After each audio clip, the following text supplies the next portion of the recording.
विद्यार्थियों सुप्रभातम। मैं डॉक्टर इंदिरा गुप्ता, सह आचार्य संस्कृत। विद्यार्थियों, अभिज्ञान शाकुंतलम के इस श्रृंखला के इससे पूर्व भाग में हमने अभिज्ञान शाकुंतलम के षष्ठ अंक के 16 श्लोकों तक का अध्ययन पूर्ण किया। आज हम इससे आगे की व्याख्याएं करेंगे। इससे पूर्व में हमने जाना कि शकुंतला का स्मरण करता हुआ राजा अपने मनोविनोद के लिए शकुंतला के चित्र को बनाता है और राजा उसे पूर्ण भी नहीं मानता और विदूषक से जो जो उसमें बनाना शेष है उसकी चर्चा करता है। वह कहता है, कार्या सेकत लीन हंस मिथुना श्रोतो वहा मालिनी पादास्ताम अभितो निषण्ण हरिणा गौरी गुरो पावना शाखावलंबित वल्कलस्य च तरो निर्मातुम इच्छामि अधः श्रृंगे कृष्ण मृगस्य वामनयनम कंडुमाना मृगी। वह कहता है कि सेकत लीन हंस मिथुना, कि जिसके रेतीले किनारे पर हंसों के मिथुना जोड़ा हंस दंपति बैठे हुए हों, ऐसे मालिनी श्रोतवहा, मालिनी नामक नदी कार्या बनानी है, अंकित करनी है, चित्रित करनी है। ताम अभितः, और उस मालिनी नामक नदी के दोनों ओर निषण्ण हरिणा, जिस पर हरिण बैठे हुए हैं, ऐसे गौरी गुरौ हिमालय पर्वत की पावना पादहा, पवित्र पहाड़ियाँ कार्या बनानी हैं, चित्रित करनी है। शाखा अवलंबित वल्कलस्य तरो, जिनकी शाखाओं पर वल्कल से अवलंबित वल्कल वस्त्र लटके हुए हैं, ऐसे तरो वृक्ष निर्मातुम इच्छामि, बनाना चाहता हूँ। और उन वृक्षों के अधः नीचे, उन वृक्षों के नीचे की ओर कृष्ण मृगस्य श्रृंगे, कृष्ण मृग के सींग पर वामनयनम, बाएं नेत्र को कंडूयमाना मृगीम, खुजलाती हुई मृगी को निर्मातुम इच्छामि, मैं बनाना चाहता हूँ। कहने का है कि मैं उन स्थलों को बनाना चाहता हूँ, उन दृश्यों को उसमें अंकित करना चाहता हूँ, चित्रित करना चाहता हूँ, जिस परिवेश में शकुंतला निवास करती थी और जो शकुंतला को प्रिय थी। वह कहता है, कार्य से कतलीन हंस मिथुना श्रोतो वहा मालिनी, कि जिसके रेतीले किनारों पर हंस के जोड़े बैठे हुए हैं, ऐसे मालिनी नामक नदी चित्रित करना है। ताम अभित है, उसके दोनों ओर जिन पर निषण्ण हरिणा, हरिण बैठे हुए हैं, ऐसे गोरी गुरो पावना पादाहा कार्या, हिमालय की पवित्र पहाड़ियां बनानी हैं। शाखा अवलंबित वल्कल से तरो निर्मातुम इच्छामि, जिसके शाखाओं पर वल्कल वस्त्र लटके हुए हों, ऐसे वृक्ष मैं बनाना चाहता हूँ। और साथ में उन तरोह अधः, उन वृक्षों के नीचे कृष्ण मृगस्य श्रृंगे, काले या कृष्ण मृग के सींग पर वामनयनम कंडूयमानाम, अपने बाएं नेत्र को खुजलाती हुई हरिणी को, हरिणी को मैं बनाना चाहता हूँ। विदूषक मन ही मन सोचता है कि अब ये उन्मत्त हो चुका है। सानुमति भी उन दोनों की चर्चा को सुन रही है, जो अदृश्य होकर के वह वहाँ पर उपस्थित है। राजा आगे कहता है कि मैं और उन आभूषणों को भी अंकित करना चाहता हूँ, शकुंतला के ऊपर चित्रित करना चाहता हूँ, जो कि वह धारण किया करती थी। वह कहता है, कृतम न कर्णार्पितम बंधनम सखे शिरीषम आगंड विलंबी केसरम न वा शरद चंद्र मरीचि कोमलम मृणाल सूत्रम रचितम स्तनांतरे। कि मित्र, कर्णार्पित बंधनम, कानों में डाले गए डंठल वाला या बंधन वाला, आगंड विलंबी केसरम, जिसका केसर, जिसका पराग आगंड विलंबी कपोल पर्यंत फैला हुआ है, ये गाल तक फैला हुआ है, ऐसे शीरीष पुष्प को कृतम न, मैंने नहीं बनाया है, अतः उसे मैं बनाना चाहता हूँ सखे, हे मित्र। साथ में फिर वह कहता है, स्तनांतरे, स्तनों के बीच में शरद चंद्र मरीचि कोमलम, शरदकालीन चंद्रमा के किरणों के समान कोमल, मृणाल सूत्रम रचितम नैवा, मैंने उसकी भी रचना नहीं की है। मृणाल सूत्र को भी मैंने नहीं बनाया, जिसको वो धारण किया करती थी आभूषण के रूप में, वह भी मैंने नहीं बनाया है, अतः वह भी मुझे इसमें चित्रित करना है। सखे हे मित्र, इस चित्र में मेरे द्वारा कर्णार्पित बंधनम आगंड विलंबी केसरम शिरीषम कृतम न, जिसका डंठल है, जिसका मूल भाग कानों में डाला गया है, कानों को अर्पित किया गया है और जिसका पराग कपोलों तक फैला हुआ है, ऐसे शिरीष पुष्प को मैंने चित्रित नहीं किया है। साथ ही शरद चंद्र मरीचि कोमलम, शरदकालीन चंद्रमा के किरणों के समान कोमल मृणाल सूत्रम, उस मृणाल सूत्र को भी स्तनांतरे, स्तनों के मध्य में न रचितम, नहीं चित्रित किया है, जो कि वे धारण किया करती थी। अतः ये दोनों आभूषण भी मुझे इसमें अंकित करने हैं, चित्रित करने हैं। विदूषक जो है उस चित्र को देखता है ध्यानपूर्वक और देखता है कि इसमें जो चित्रित शकुंतला है वो भयभीत सी खड़ी हुई है और भय के कारण को भी जानना चाहता है। और वो गौर से देखता है तो उसे दिखाई देता है एक भंवरा जो कि उसके ऊपर मंडरा रहा है और वह कहता है कि मित्र, यह भंवरा शकुंतला के मुखमंडल पर आक्रमण कर रहा है।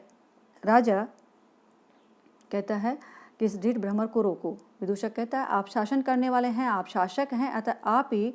दुष्ट लोगों को या जो कष्ट देने वाले लोग हैं उनको अपनी दुष्टता से निवारण करने का श्रम करें। राजा उस भंवरे को कहता है, प्रताड़ित करता हुआ, वह कहता है एषा कुसुम निशीर्णा त्रसितापि सती भवंतम अनुरक्ता प्रतिपालयति मधुकरी न खलु मधु बिना त्वया पीबती। वह कहता है कि एषा जो यह भ्रमरी अनुरक्त भी प्रेम करने वाली, कुसुम निशीर्णा पुष्प पर बैठी हुई, जो तुमसे प्रेम करती है और पुष्प पर बैठी हुई है, फिर भी ऐशा मधुकरी जो यह भ्रमरी है, ऐशा मधुकरी यह भ्रमरी है, त्रसिता अपि सती, प्यासी होकर भी, भवंतम प्रतिपालयति, तुम्हारी प्रतीक्षा कर रही है, मतलब पुष्प पर बैठी हुई है, जो पराग है उसके समीप में है, मधु उसके समीप में है, उस पर बैठी हुई है और प्यासी भी है, अतः उसे पराग का पान कर लेना चाहिए। लेकिन चूंकि भवंतम अनुरक्ता, वह आप पर अनुरक्त है, इसलिए वह मधुकरी, वह भ्रमरी, प्रतिपालयति, भवंतम आपकी प्रतीक्षा कर रही है, अतः त्वया बिना न मधु पीबती, वह तुम्हारे बिना मधु का पान नहीं कर रही है, अतः तुम्हें उसके समीप में जाना चाहिए शकुंतला को छोड़कर। इस प्रकार से वह शिष्टतापूर्वक उसे शकुंतला के ऊपर से भ्रमरी के पास जाने के लिए कहता है कि शकुंतला के ऊपर मंडराना छोड़ दो, तुम उस भ्रमरी के पास जाओ, तो तुम्हारी प्रतीक्षा कर रही है। सानुमति भी चूंकि उन दोनों की वार्ता को सुन रही है तो कहती है कि इस भ्रमर को कुलीन जनोचित या श्रेष्ठ प्रकार से ही इसने रोका है। विदूषक के और उनकी वार्ता चल रही है, उसी बीच में जो विदूषक है फिर से चित्र को देखता है और वह कहता है कि मैं भी इसके साथ उन्मत्त हो गया हूँ। ये चित्र है, वास्तविक रूप से शकुंतला नहीं है, शकुंतला का चित्र है और मैं भी इस उन्मत्त व्यक्ति के साथ साथ उन्मत्त हो गया हूँ। जो सानुमति है वह भी चित्र की प्रशंसा करती है कि मैं भी इसकी वास्तविक स्थिति से अनभिज्ञ हो गई थी, मैं भी इस चित्र को साक्षात शकुंतला ही समझने लगी थी और उसकी चित्रकला की निपुणता की सराहना करती है। शकुंतला जो है चित्र में अंकित है। विदूषक के द्वारा इस बात का भान जब राजा को कराया जाता है तो राजा कहता है दर्शम सुखम अनुभवतः साक्षात इव तन्मयीन हृदयेन स्मृतिकारिणा त्वया में पुनरपि चित्रीकृता कांता, कि तन्मयीन उसके से युक्त हृदय वाला, शकुंतला में हृदय वाला, तन्मयीन हृदयेन उसके से युक्त हृदय वाला, शकुंतला से युक्त शकुंतला में चित्त के द्वारा, मन से, साक्षात इव वह साक्षात ही है, मानो मेरे समक्ष खड़ी हुई है, इस चित्र के माध्यम से दर्शन सुखम अनुभव होता है, दर्शन का आनंद प्राप्त करते हुए मैं, मुझे स्मृति कारिणा, जो तुमने स्मरण करा दिया गया है कि यह चित्र में अंकित शकुंतला है, यह साक्षात शकुंतला नहीं है, जो याद दिला दिया है, त्वया तुम्हारे द्वारा, कांता चित्रीकृता पुनः भी, यह शकुंतला फिर से चित्र में चित्रित कर दी गई है। और इस प्रकार कहकर वह वाष्पम विहरति, आंसुओं को गिराता है। कहता है कि जो दर्शन सुखम अनुभवता साक्षात, जो कि मुझे इस चित्र को देखते हुए शकुंतला सम्मुख ही खड़ी हुई है, ऐसे दर्शन के सुख को मैं अनुभव कर रहा था। तत्मयन हृदयन, शकुंतला में हृदय से या शकुंतला में चित्त के द्वारा। लेकिन मुझे स्मृति कारिणा त्वया, तुम्हारे द्वारा स्मरण करा दिया गया है कि चित्र में चित्रित शकुंतला है, अतः फिर से जो है मेरे शकुंतला जिसको मैं साक्षात अनुभव कर रहा था, वापस चित्रीकृता कांता, मेरी यह प्रिय शकुंतला चित्र में स्थित कर दी गई है, चित्रित कर दी गई है। अतः मुझे भान हो गया कि वे चित्र में चित्रित है, अतः मुझे अब विरह का अभाव, विरह की अनुभूति हो रही है। ऐसा कहकर वह आंसू बहाने लगता है। राजा साथ में फिर यह भी कहता है कि प्रजागरात खिलीभूत तस्या स्वप्ने समागमः वाष्पस्तु न ददाति एनाम द्रष्टुम चित्रगतामपि। वह कहता है कि प्रजागरात, पूरी रात जागते रहने के कारण, अत्यधिक जागते रहने के कारण, तस्या उस शकुंतला का स्वप्न में भी समागम है, समागम मिलना, खिलीभूत रुक गया है, असंभव सा हो गया है। अब मुझे वो स्वप्न में भी दिखाई नहीं देती है, क्योंकि मैं जागता रहता हूँ, अतः स्वप्न आता ही नहीं है। साथ ही वाष्पस्तु तद अति एनाम द्रष्टुम चित्रगतामपि, और जो ये आंसू हैं, क्योंकि उसे आंसू आ जाते हैं शकुंतला के विरह का ज्ञात होते हैं, जैसे उसे पता चलता है कि शकुंतला मेरे सम्मुख नहीं है, अपितु शकुंतला का चित्र है, तो वह उसे ज्ञात होते ही उसके आंखों में जो आंसू आ जाते हैं, तो कहता है कि ये जो वाष्पतु, जो ये आंसू हैं, चित्रगताम अपि, जो चित्र में स्थित शकुंतला है, उसको भी द्रष्टुम न एनाम ददाती, इसको शकुंतला को देखने नहीं देता है। मतलब मेरे को अब नींद नहीं आती है, पूरी रात में जागता रहता हूँ, अत्यधिक जागते रहने के कारण, प्रजागरात अत्यधिक जागते रहने के कारण, तस्या उस शकुंतला का स्वप्ने तस्या खिलीभूत है, स्वप्न में भी उसका दर्शन नहीं होता है, उसका समागम रुक गया, मिलना रुक गया, वाष्पस्तु, और जो आंसू है चित्रगताम अपि, चित्र में इससे शकुंतला को भी द्रष्टुम न ददाति एनाम, इसको देखने नहीं देता है, अर्थात हर प्रकार से मेरा उससे देखना असंभव सा हो गया है। इस प्रकार से वह विलाप करता है, उसको अपनी बात कहता है। उसके से विलाप करते रहने के समय पर ही जो कि चतुरी का रंग और पेटी लेने के लिए गई थी, चित्र के लिए आकृति बनाने के लिए तुलिका लेने गई थी, वह आती है और राजा को कहती है कि मैं जब ये चित्र की बनाने की सामग्री लेकर आ रही थी, तो रानी वसुमती ने वह मुझसे बलपूर्वक छीन ली और कहा कि इसे मैं ही आर्यपुत्र के पास ले जाऊंगी। रानी वसुमती वहाँ पर आ रही है राजा के पास, इससे राजा घबरा जाता है और विदूषक को वह चित्रफलक को ले जाने की बात कहता है। चित्रफलक को लेकर के विदूषक चला जाता है। सानुमति भी वहाँ पर उनकी वार्ता को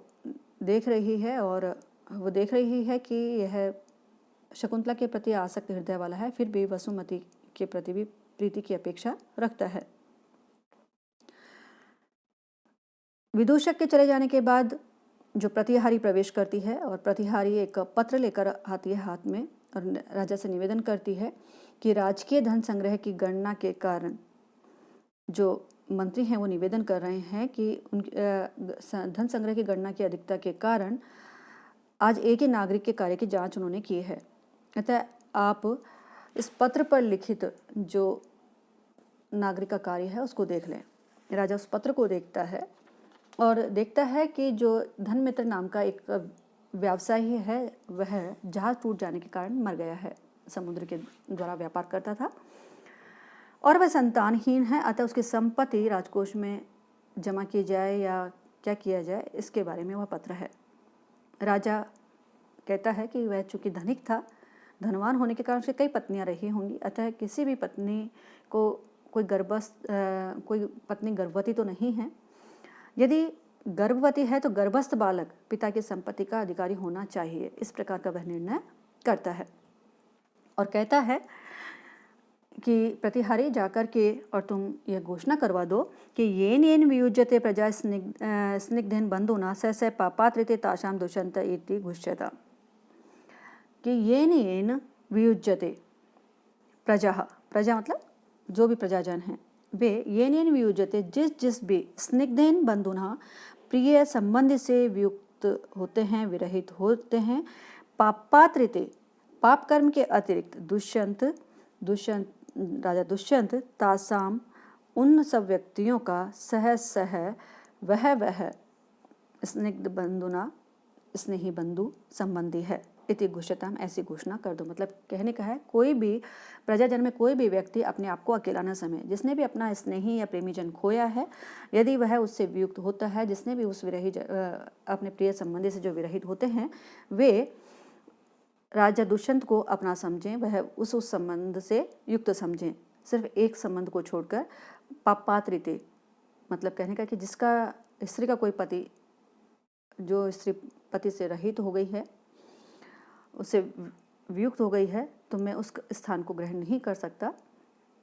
यह उसका अभिप्राय है। राजा का पूर्णतः अभिप्राय यही निकलता है कि तुम राज्य में यह घोषणा कर दो कि प्रजाजन अपने जिस जिस प्रिय संबंधी जन से, पितृ पुत्र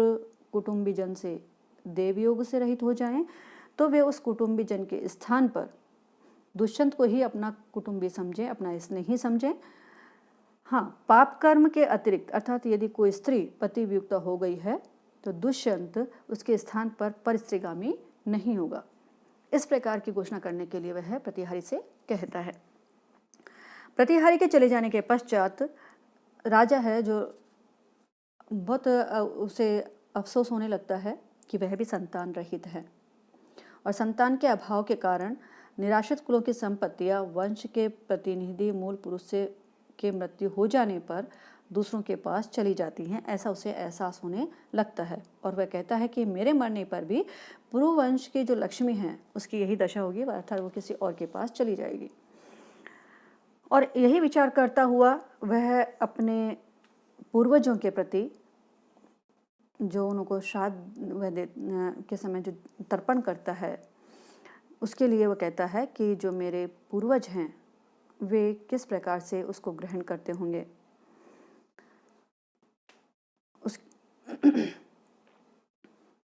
अस्मात् पर्वतम यथा श्रुति संभृतानि को न कुले निपनानि नियच्छति इति नूनं प्रसूति विकलेन मया प्रसिक्तम द्यूता अश्रु शेषम उदकम पितरम पिबन्ति।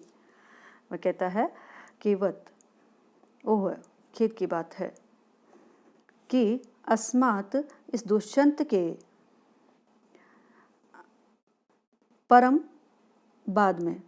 मतलब इस दुष्यंत की मृत्यु के बाद में, न कुले हमारे कुल में, वो कहता है कि हम मेरे पूर्वज ये कहते होंगे जब भी मैं उनको तर्पण करता हूँ तो वो जो उस जल को ग्रहण करते हैं वो ये सोचते हुए ग्रहण करते होंगे कि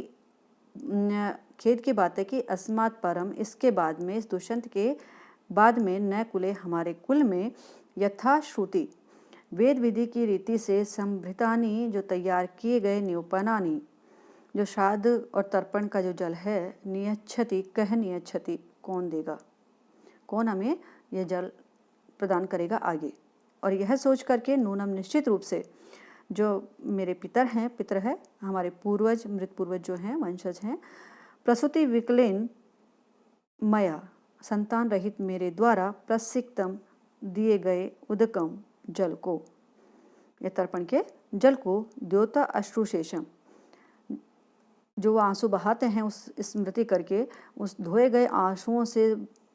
शेष बचे हुए जल को ही पीबंती पीते हैं। इतम ऐसा मैं अनुमान करता हूँ। इस प्रकार कह करके वह मोह को प्राप्त हो जाता है, अर्थात मूर्छित सा होने लगता है। कहने का है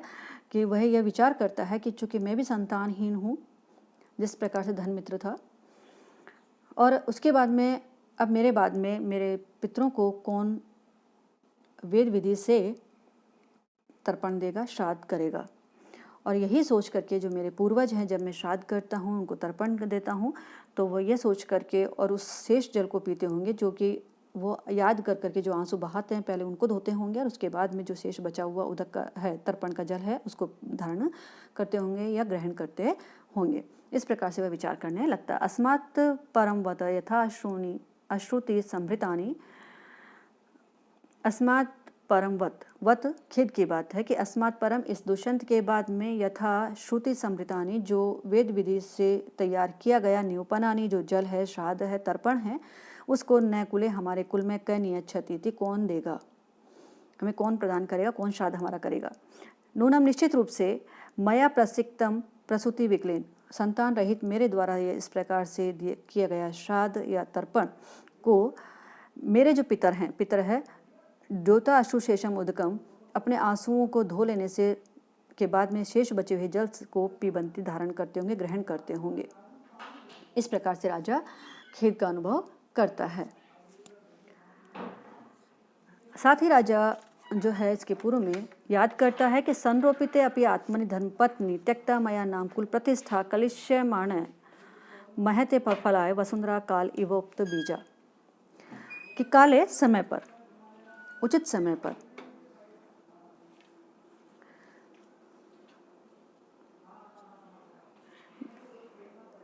उक्त बीजा, बीज बो दिया गया है, जिसमें बीज का वपन कर दिया गया है। ऐसे महते फलाए, महान फल के लिए, बाद में महान परिणाम को प्राप्त करने के लिए कल्पिष्यमाणा, जो महान फल को देने वाली, महान परिणाम को देने वाली वसुंधरा है, पृथ्वी के समान, कुल प्रतिष्ठा, वंश की प्रतिष्ठा स्वरूप धर्मपत्नी शकुंतला को आत्मनि अपि संरोपिते, अपने आप को उसमें रोपित कर दिए जाने पर, अर्थात गर्भ को धारण करा दिए जाने के पश्चात मया त्यक्ता, मेरे द्वारा उसको त्याग दिया गया है। कहने का है कि मैंने उसे उसी प्रकार से त्याग दिया है जैसे कि कोई बीज वपन करने के पश्चात परिणाम देने के समय पर अपनी पृथ्वी को बेच देता है या छोड़ देता है, उसी प्रकार से मैंने शकुंतला को भी छोड़ दिया है जो कि मेरे संतान की माता होने वाली थी। इस प्रकार से वह, और अब मैं संतान रहित हूँ, इस प्रकार से वह कहता है कि जब मुझे फल की प्राप्ति होनी थी तब मैंने उसका त्याग कर दिया है, उसी भूमि के समान जो कि भूमि अत्यधिक फल देने वाली होती है। संरोपिते अपि आत्मनि धर्मपत्नी त्यक्ता मया नाम कुल प्रतिष्ठा कल्पिष्यमाणा महते फलाय वसुंधरा काल इवोक्त बीजा। कल्पिष्यमाणा महते फलाय वसुंधरा काल इवोक्त बीजा, समय पर जिसमें बीज बोई गई महान फल देने वाली पृथ्वी के समान, कुल प्रतिष्ठा, वंश की प्रतिष्ठा स्वरूप,